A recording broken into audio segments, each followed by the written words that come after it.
Hello students, how are you students. आज हम लोग पढ़ेंगे यात्रा एक रात की कहानी जो श्रीमती कमला चमोला द्वारा लिखित है। स्टूडेंट्स, इस कहानी में धर्म कर्म से ऊपर मानवीय मूल्यों को प्रतिष्ठापित किया गया है। श्रीमती कमला चमोला इस कहानी के द्वारा यह दर्शाना चाहती हैं कि दीन दुखियों की सेवा करना, परोपकार की भावना रखना, निस्वार्थ भाव से लोगों की सेवा करना ही मनुष्य का वास्तविक धर्म होना चाहिए। वैसे तो जो हम धर्म कर्म के नाम पर बाहरी दिखावा करते हैं, हम हज जाते हैं, हम कहीं भी तीर्थ यात्रा करने जाते हैं, तो ये सब तो हमारे बाह्य आडंबर हैं। वास्तविक तो ये होना चाहिए कि हम कहीं भी कोई दीन दुखी गरीब दिखाई देता है तो निस्वार्थ निश्चल भाव से हमें उसकी सेवा करनी चाहिए। तो अब हम लोग कहानी शुरू करते हैं। अरब के उज़्बेक नामक स्थान पर एक गरीब लड़का रहता है जिसका नाम समद है। समद के पास अपना सिर्फ कहने के लिए एक ऊंट और एक टूटा फूटा घर है। समद उसी ऊंट के द्वारा व्यापारियों का सामान ढोने का काम करता है और वही उसका आजीविका का साधन है। लेकिन वहाँ के कुछ धनाढ़ व्यापारी जो हैं वो मक्का मदीना जाना चाहते हैं और वो जाते हैं। उन्हें देख करके समद के मन में भी मक्का मदीना जाने का मन में इच्छा होता है, हज करने की इच्छा होती है। वो अपनी इच्छा को रोक नहीं पाता है, जिसकी वजह से वो अपने घर को गिरवी रख देता है और अपने सामान को भी गिरवी रख करके उससे वो क्या करता है कि कुछ पैसे उसे मिल जाते हैं और उसके द्वारा वो भी उन व्यापारियों के साथ अपने घोड़े को लेकर के उनके पीछे चल देता है। उस बीच में जो व्यापारियों का मुखिया है वो अब्दुल उसका मजाक उड़ाते हुए कहता है कि अपना सारा सामान बेच करके समद जो आज तक हम लोग का सामान ढोता था, आज वो भी हज करने को चल रहा है। अगर वो वापस आएगा तो उसके बाद फिर उसके पास क्या रह जाएगा। तो अब इसकी भी हज करने की इच्छा हो रही है। इस पर समद कुछ बोलता नहीं है। फिर चलते चलते रास्ते में उसे क्या होता है कि इसके जो अपने काफिला है उसी में एक और काफिला उनके सामने आ जाते हैं, जिसमें से 15 यात्री जो हैं वो भटके हुए रहते हैं। वे लोग रास्ता भटकने की वजह से रेगिस्तान में लंबा दूरी तय करने के बाद भूख प्यास से पीड़ित हैं, जिससे वो समद के काफिले के लोगों से बोलते हैं कि भैया कुछ पानी पिला देते। समद के काफिले में अब्दुल सबसे पहले कहता है कि जिस प्रकार आप लोग इस विशाल रेगिस्तान में भटक गए और उसके बाद आपके पास कुछ नहीं था, उसी तरह से हम भी भटक सकते हैं और हमारे पास भी थोड़ा सा पानी है, इसलिए हम आपको पानी नहीं दे सकते हैं। अब्दुल के बोलने के साथ साथ उनके और भी साथी जो हैं उस बात से सहमत हैं, वो भी इनकार कर देते हैं। इतना पे समद को रहा नहीं जाता है। समद करता क्या है तो अपने ऊंट से पे जो उसका पानी का बर्तन बंधा हुआ है उसे वो उतारता है और उतारने के बाद से वो उन यात्रियों को देकर के कहता है कि लीजिए, यहाँ देखिए, ये दृश्य से समझ में आता है। कहते हैं कि लीजिए, इसमें से थोड़ा थोड़ा पानी बांट करके आप लोग भी इसे पी लीजिए। इस पर क्या होता है, इतना पानी तो है नहीं, 15 यात्री भटके हुए हैं, तो थोड़ा थोड़ा पानी पी करके वो अपने गला को तर करते हैं। उस काफिले में एक बूढ़ा व्यक्ति है। ये बूढ़ा व्यक्ति क्या कहता है समद को कहता है कि बेटा, अल्लाह तुम्हारी मदद करेगा। सब अपने गले को तर करके काफी प्रसन्न होते हैं। फिर समद इन लोगों को पानी पिला करके उसके बाद आगे बढ़ता है अपने काफिले के साथ। आगे बढ़ता है तो अब्दुल फिर कहता क्या है कि समद, तुम इस मनसा में मत रहना कि अगर तुम्हें पानी की जरूरत होगी तो हम लोग तुम्हारी मदद करेंगे, क्योंकि जब तुम अपना पानी दूसरे को दे दिए तो तुम्हें जरूरत होगी तो हम तुम्हारी मदद नहीं करेंगे। तो इस पर वो बोलता है कि मैंने ये कब कहा। समद फिर अपने काफिले के साथ आगे बढ़ता है। आगे बढ़ते बढ़ते फिर वो लोग एक सराय के पास पहुंचते हैं, जहाँ पे हज करने वाले यात्री आते जाते रुकते हैं। समद जब वहां पहुंचा तो देखता क्या है कि उस सराय में कुछ बीमार लोग पड़े हैं, जो हज यात्रा से लौटते समय जाते समय उस रेगिस्तान को पार करने से कुछ ज्वर से पीड़ित थे, कुछ हैजा से पीड़ित थे, लेकिन उनको पानी तक पिलाने वाला कोई नहीं था, उनकी तीमारदारी करने वाला कोई वहां नहीं था, कोई उनकी देख रेख करने वाला वहां नहीं था। फिर वो समद क्या करता है, स्थिति को देख करके वहां रुकने का मन में विचार बनाता है। अब्दुल तो बोलता है कि यहाँ से जल्दी से निकल चलो, कहीं ऐसा ना हो कि इस महामारी के शिकार हम लोग भी हो जाएं। वहां से वो अपना पानी भर करके और आगे जाने की तैयारी करते हैं। इस पर बहुत दृढ़ता से समद बोलता है कि आप लोग जाइए, हम यहीं रुकेंगे। समद के सभी साथी अपने काफिले के साथ आगे बढ़ते हैं। फिर रास्ते में इकबाल नाम का एक व्यापारी जो है वो कहता है कि ये यहाँ आया इतना पैसा खर्च करके और उसके बाद हज पर नहीं गया, हज पे नहीं जा रहा है, तो अल्लाह इसके ऊपर कहर अवश्य डालेगा। तो बढ़ जाते हैं।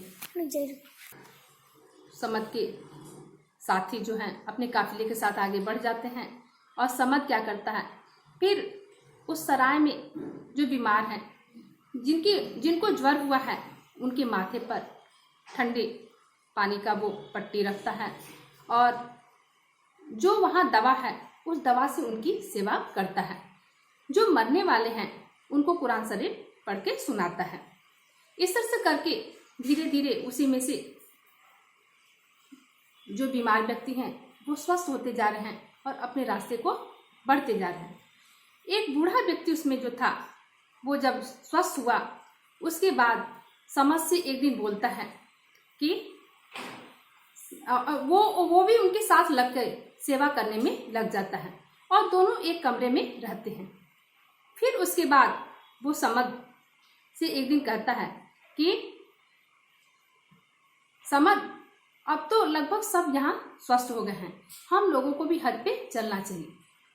रात में समद वहाँ पे सोया है, दोनों एक साथ सोए हैं। सोने के बाद वो उस रात्रि में मानो समद को वो झकझोर के उठा रहा है हज पे जाने के लिए, लेकिन समद नींद में था और उसको उठा करके उस नींद में वो बोलते हैं कि समद चलो अब हम लोग भी हज हो आया जाए। तो हज के लिए समद और वो दोनों क्या करते हैं, समद वो अपने ऊँट को निकालते हैं और पीछे समद को बैठाते हैं। समद उनके ऊँट पे बैठ के उसके बाद वहां से हज के लिए निकल पड़ता है। हज पे निकलने के बाद वो कब वहां पहुंच गए मक्का मदीना, समद को पता ही नहीं चला। कुछ ही देर बाद वहां पे जो बूढ़ा है वो क्या करते हैं, समद को फिर वहां उठाते हैं। समद उठो उठो, हम लोग मक्का मदीना आ गए। उसे आश्चर्य होता है, हम लोग मक्का मदीना आ गए, जहां जाने में इतनी लंबी दूरी तय करनी पड़ती है, कई दिनों का समय लग जाता है। उसके बाद मानो किस तरह से जादू कर दिया गया है। समद फिर वहां मक्का मदीना पहुंच गया, सब कुछ भूल गया। वहां वो काबे की परिक्रमा किया। परिक्रमा करने के बाद से फिर वहां एक ताबीज खरीद के पहना और एक सुनहरे जिल्द वाला कुरान शरीफ खरीदा। फिर वहां से दोनों अपने ऊँट पर बैठ करके फिर सफर करके आगे बढ़ गए। उस समय भी समद को नींद आ गई, समद सो गया और यहाँ फिर अपने सराय में पहुंचाया। वहां आकर के बूढ़ा बोलता है, समद उठो उठो, हम लोग सराय में आ गए। समद को फिर आश्चर्य होता है, जहां इतना लंबा समय लगता है हम लोग कब गए कब आए, लेकिन नींद के आगे ऐसा उसके ऊपर मानो जादू हो गया था, उसको कुछ समझ में नहीं आया, कुछ पता नहीं चला। वो बूढ़ा फिर वहां उसे उतारता है ऊँट से और कहता है, समद हमारा तो यहाँ कुछ है नहीं, हमारे अपने तो कोई है नहीं, तो यहाँ जो कुछ भी हमारा है वो तुम्हारा है। फिर वो अपना एक पोटली जो है वो समद को ला करके पकड़ाता है। समद उस पोटली को ले लेता है और कहता है अब हम यहाँ से चलते हैं। वो आगे बढ़ जाता है। उसके बढ़ने के बाद समद क्या करता है, उसे फिर नींद आती है और समद फिर सो जाता है।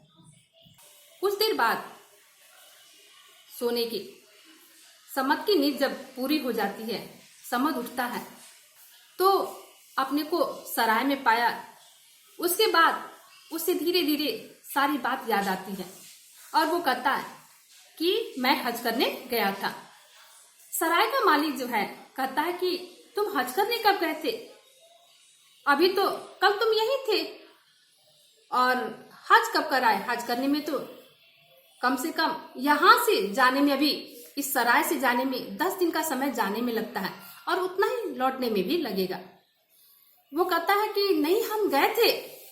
उसके बाद वो बताता है कि वहां हमने एक ताबीज भी खरीदा था, एक सुनहरे जिल्द का कुरान शरीफ भी खरीदा था।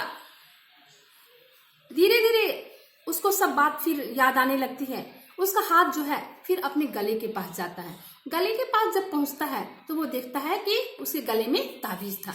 फिर वो कहता है, हाँ देखिए, मैंने जो वहां ताबीज खरीदा था वो ये ताबीज है। अपने ताबीज को वो दिखाता है।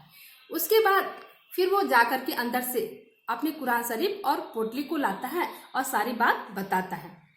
इस पर सराय का मालिक कहता है कि वास्तव में वो बूढ़ा जो था वो कोई साधारण इंसान नहीं था, बल्कि क्या था, एक फरिश्ता था। और तुम भी एक फरिश्ता ही हो जो दूसरों की सेवा करने में लगे हुए। देखिए यहाँ पे कुरान शरीफ और पोटली लिए हुए ये समद जो है वो दिखाई दे रहा है। वो कसके बोलता है, हाँ हम गए थे। और उसके काफिले के सब लोग धीरे धीरे करके वहां इकट्ठा हो गए। तो देखिए होता क्या है, वास्तव में मनुष्य का जो धर्म होता है वो मानव की निस्वार्थ निश्चल भाव से सेवा करना होता है। ये बाहरी आडंबर दिखावा से कुछ नहीं होता है। समद क्या था?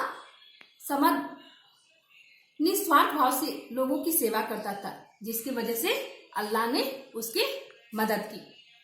जो दूसरे की मदद करेगा उसका मदद भगवान करेंगे, अल्लाह करेंगे। यहाँ देखिए जो ये पहला दृश्य है उसमें क्या दिखा रहा है, भटके हुए काफिले के लोगों को वो पानी पिलाने का काम किया था। उसके और भी काफिले के सदस्य थे जो साफ इनकार कर दिए थे। वो बाहरी दिखावा पे विश्वास करते थे। वो हज करने गए, लेकिन वो हज करने नहीं गया, यहाँ पानी पिला के उनकी मदद किया। दूसरे देश में देखिए बीमार लोगों की तीमारदारी करते हुए समद। यहाँ से फिर वो आगे बढ़ता है। जब वो सराय में पहुंचता है तो वहां जो भी अस्वस्थ लोग हैं उनकी वो सेवा में लगा हुआ है। मरने वाले को कुरान शरीफ पढ़ के सुनाता था। जो बीमार थे, जिनको बुखार हुआ था, उनके माथे पर वो ठंडे पानी की पट्टी रखता था। जिनको जो वहां सराय में दवा उपलब्ध हो पा रही थी औषधि था, उसको उसे पीस करके उन्हें पिलाने का काम करता था। इस तरह से जब ये इन लोगों की सेवा किया तो अल्लाह एक बूढ़े फरिश्ते के रूप में उसकी मदद किए, जिसकी वजह से वो एक रात में ही उसको जब याद आता है तो वो बोलता है, हाँ जुमेरात को तो मैं यहाँ था और जुमेरात को ही हम निकले थे हज करने, और आज कौन सा दिन है? तो सराय का मालिक तब क्या बताता है उसको, आज जुमेरात का दूसरा दिन यानी जुम्मा है। तो फिर ये एक रात में वो कैसे आया? तो ऊपर वाले ने उस बूढ़े व्यक्ति के रूप में उसकी मदद किया।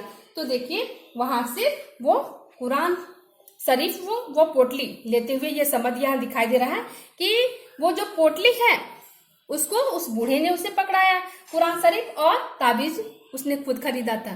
तो स्टूडेंट्स, अगर हम निस्वार्थ भाव से दूसरे की सेवा करते हैं, दूसरे की मदद करते हैं, मन में किसी प्रकार का कोई लालच नहीं रखते हैं, तो फिर उसके बाद बाहरी दिखावा करने की हमें कोई जरूरत नहीं है।